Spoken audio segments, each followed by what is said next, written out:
Hello everyone, we're moving on to section 4.2, our very last section. I can't believe it. And this is going to be all about slope fields, which are also known as direction fields.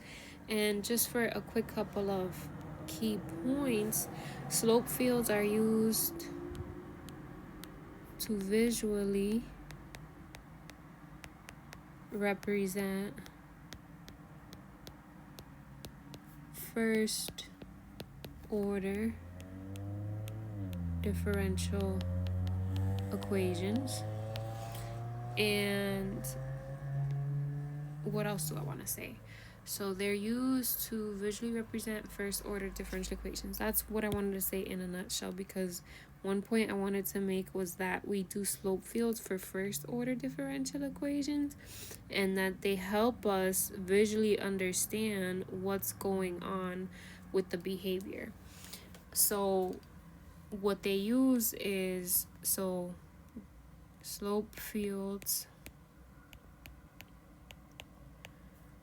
take advantage of the fact that the derivative of a function at a given point is the slope of the tangent line to the graph of f of x at that point. And right, so I sometimes like to omit the part that says of the tangent line, because sometimes I think like that could trip us up, when the concept is that what we're doing is finding like if you have the derivative at a specific point, what is that derivative telling you? Remember that the derivative tells you the rate of change of f of x. So basically the slope field gives us a snapshot of the rate of change everywhere in a function, right on the xy plane. So the slope field gives us a snapshot of the function's behavior, right? The solution to the ODEs. Okay, so let's actually formally define the slope field or direction field, whichever you prefer. So a slope slash direction field is a mathematical object used to graphically represent solutions to a first order differential equation.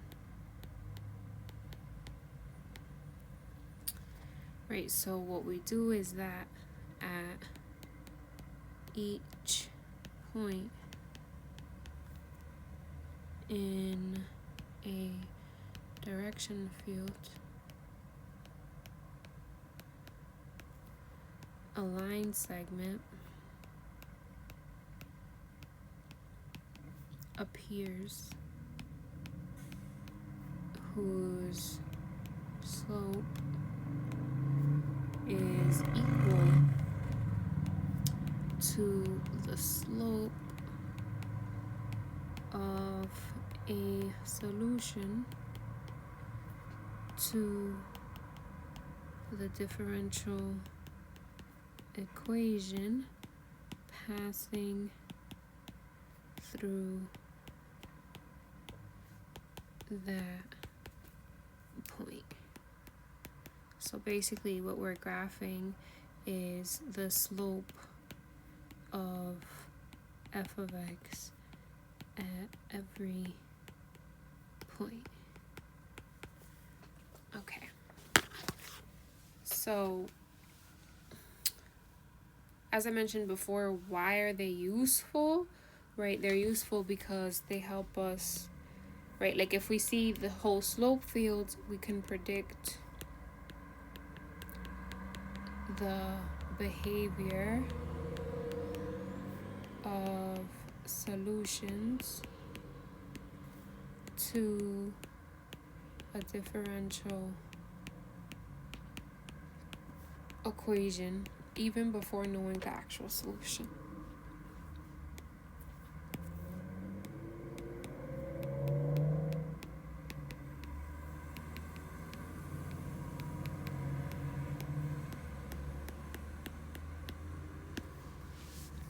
Okay, and then the last thing that's important to define in this section is what an equilibrium solution is. So remember that the slope field tells us a glimpse of how the solutions act. I just realized I had a typo here. And one type of solution is an equilibrium solution. And what that is, consider the differential equation, right? Any first order differential equation, which is a function of x and y, then an equilibrium solution is any solution to the differential equation of the form y equals c, where c is a constant.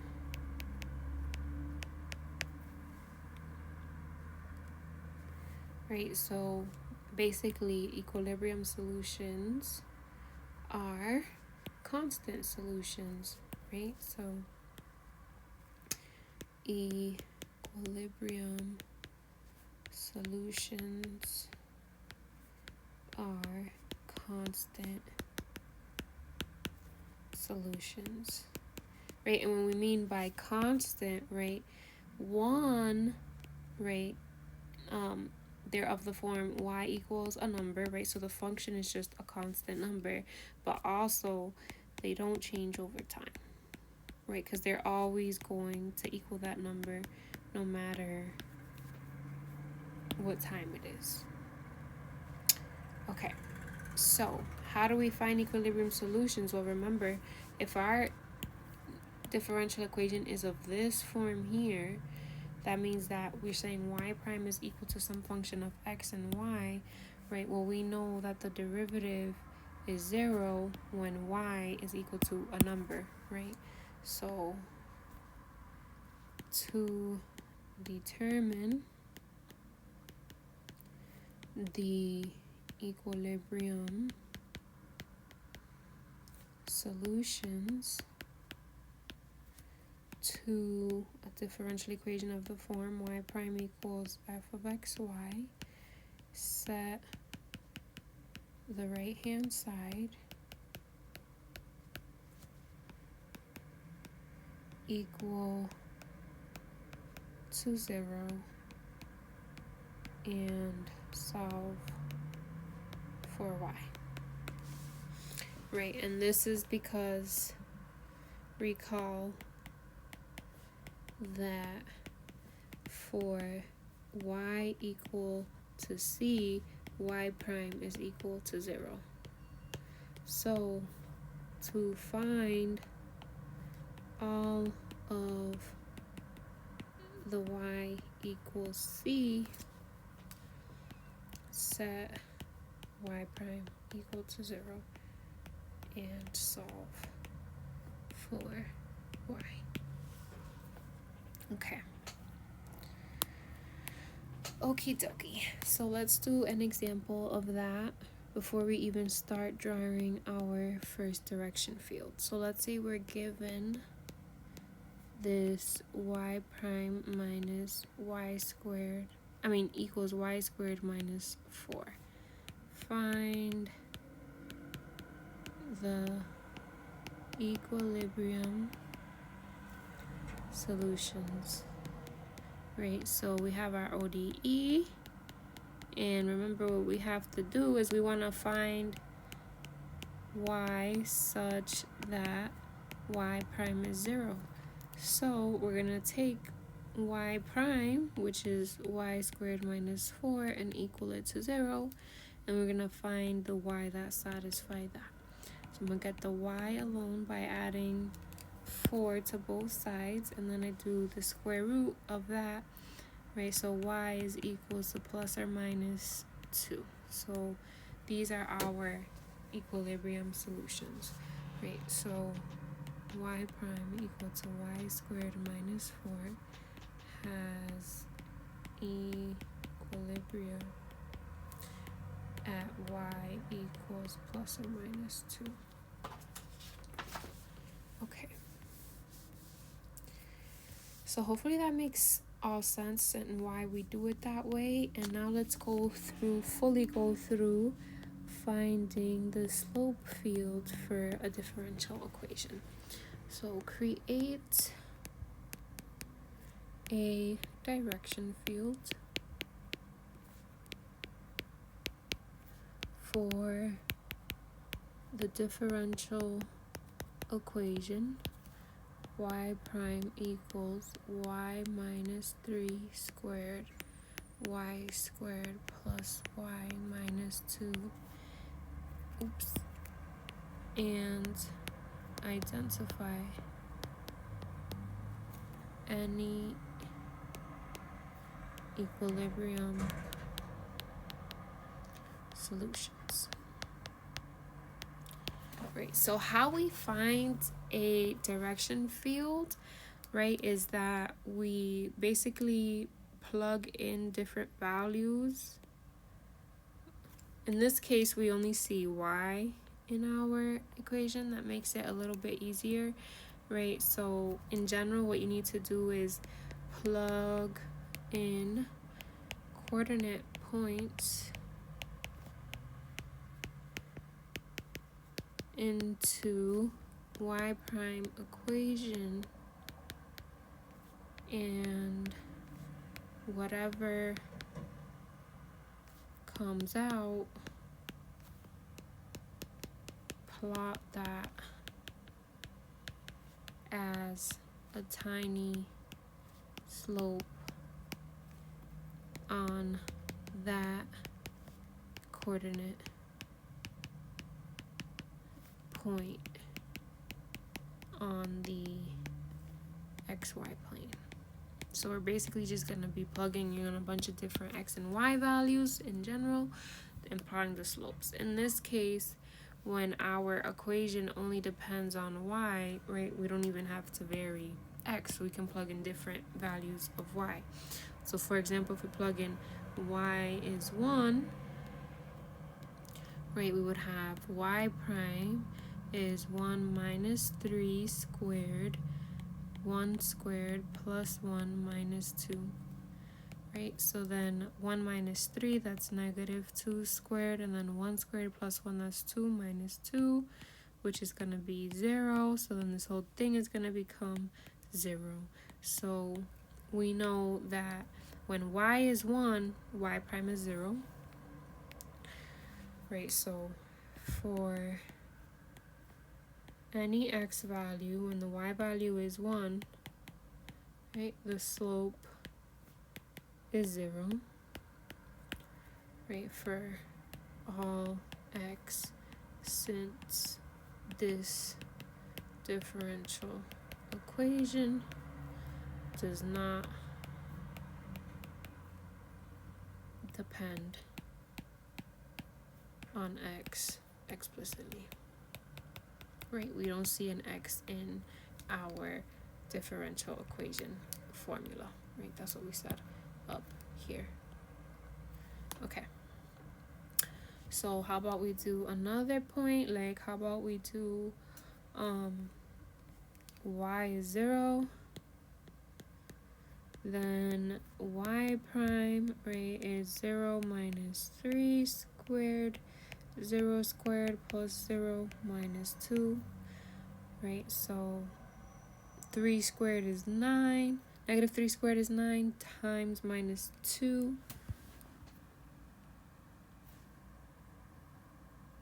Wait, is that? Yep, 0 plus 0 minus 2, so that's gonna be negative 18. And then what if we do y is negative 1, then we get y prime is,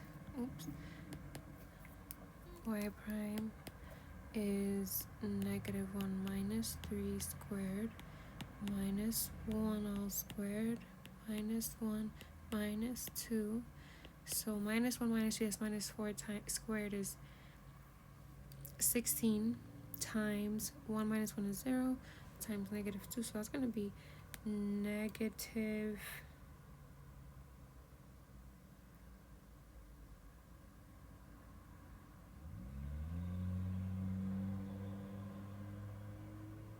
32. Right, because we have negative 4 squared times negative 1 squared is 1 minus 1 is 0 minus 2. Yep. And that's 16. And then, okay. And then we can move, like if we want to see what's going up further, right? Like what if we do y is 2? So let's do one more in the positive direction and one more in the negative direction. So this becomes 2 minus 3 all squared times 2 squared minus 2, plus 2 minus 2. Right, so then 2 minus 3, that's negative 1 squared, that's just 1. And then 2 squared is 4, plus 2 is 6, minus 2 is 4, so that's just equals to 4. And then y equaling negative 2, y prime is equals to negative 2 minus 3 squared times minus 2 squared minus 2 minus 2. So minus 2 minus 3, that's minus 5, so this becomes 25. Then minus 2 squared is 4, minus 2 minus 2, that's going to be 0, right? So this is just equal to 0. So that's an equilibrium solution, right? Because whenever we get y prime is 0, like we did here, that's an equilibrium solution. And same for y equals 1.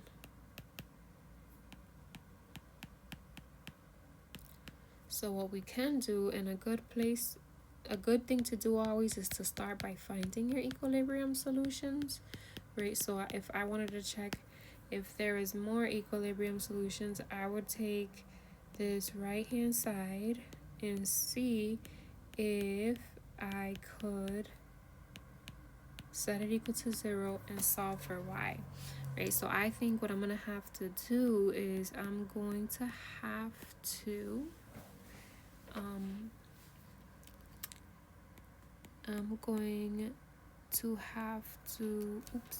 factor this equation here, right? So what multiplies to negative 2 and adds to 1, right? That's going to be positive 2 and negative 1. Y squared minus y plus 2y. Yep, good. And that's all equal to 0. So, right, this y minus 3, that's only going to give me one thing, so I only have to write that once. And then y plus 2 is 0, and y minus 1 is 0. Right, so y is equals to 3, y is equals to negative 2, and y is equals to 1. These are all our equilibrium solutions. So how about we start drawing our slope field.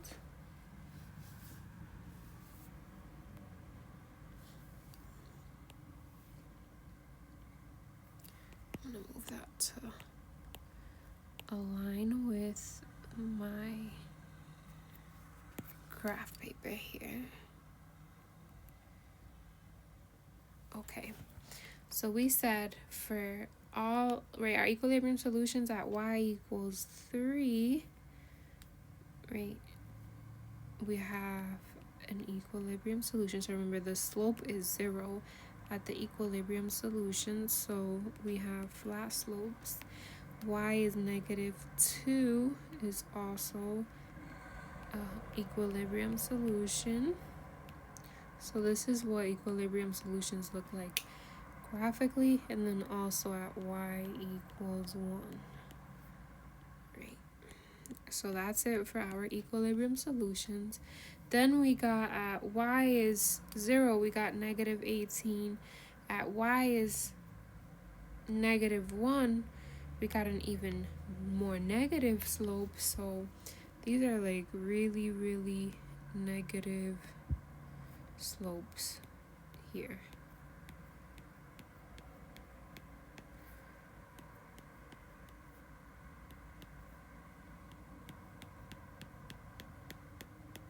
Okay. And then what else did we have? So at 2, we got it was 4, so that's a positive smaller slope than the ones that were negative, right? Smaller in magnitude. And then what else did we have? We did at y equals 3. So now at y equals negative, we did plot that. At y equals 2, we did plot that. Okay, so we've plotted all of these. Now, yes, and even y equals 1.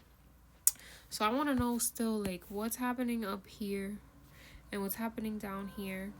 So how about we check, right, this was y equals 3, so how about we check y equals 4, and then how about we check y equals -3. Right, so when y is 4, y prime is equals to 4 minus 3 squared, 4 squared plus 4 minus 2. So then that's equals to, right, 4 minus 3, that's 1 squared, and then we get 4 squared is 16 plus this is 18. And then we know that it's not going to go back to 0, so we really can't switch direction, right? Because to switch from positive slope to negative slope, we would need to hit 0, right? So then if we look at 5,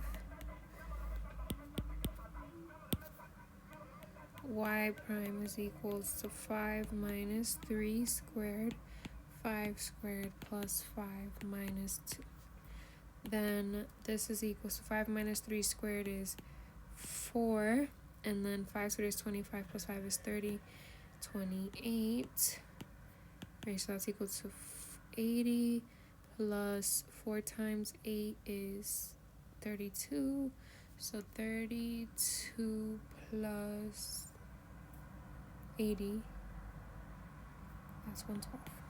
So we see, like, now we know, like, because this is only going to keep on getting bigger and bigger, and so is this, right? Because the -2 is going to stay the same, but we're going to keep increasing this, right? We're going to keep increasing this, so we know it's going to keep getting bigger and bigger. The slope is going to, slope continues to get steeper as y goes to infinity. And then let's check, right, so then we can fill that in here, right? So we know we're gonna just keep on having positive slopes, and they're gonna get steeper as we go higher and higher. I'm not doing the best job drawing this, but this is a rough sketch here of what's going on. And then, right, what about towards this bottom here? Let me make a little bit more space.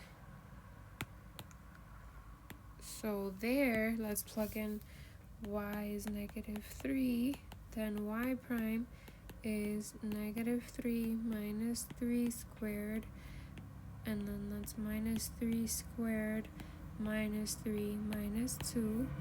So -3 minus 3, that's -6 squared is 36. And then -3 squared, that's 9. -3 is 6. -2 is 4. So that's going to be 120, 144. And then if we do y is -4 to see what's happening as we go further and further down, right? Y prime is equals to -4 minus 3 squared, and then -4 squared minus 4 minus 2. So -4 minus 3, that's -7 squared, which is going to give us 49. And then -4 squared, that's 16. -4 is 12, and -2 is 10. So that's 490, right? So what's happening when we continue to get more negative? Well, this whole thing is going to get bigger, which is negative, but then this square is going to make it even bigger, more positive, right? And then if we subtract the regular value from the squared value, that's always going to be positive, right? Because we're going to square the negative away, and then we're going to subtract the smaller number, so it'll stay positive, and then the -2 as well. We already know we're bigger than -2. So this is also going to continue, right? It gets steeper and steeper in the positive direction as you go down the y, right, down the grid. So all of these parallel slopes should be the same, even if they don't look the same. Okay, let's pretend they're the same, right? So like, for example, all of these slopes are the same. All of these, oops, I wanted to change color. All of these slopes are the same. All of these slopes are the same. And why we're not always going to see this pattern, the reason why we see, the reason why the slope stays the same across horizontal lines is because the ODE y prime f of xy only depends on y, right? So our y prime is a function of y, so it doesn't vary with x, right? And remember, x varies along the horizontal axis, so it's only varying along the y-axis. All right, hopefully that all makes sense, and when we make more examples in class, hopefully that'll also all click. So we'll do more examples. All right, have a great, wonderful summer, y'all.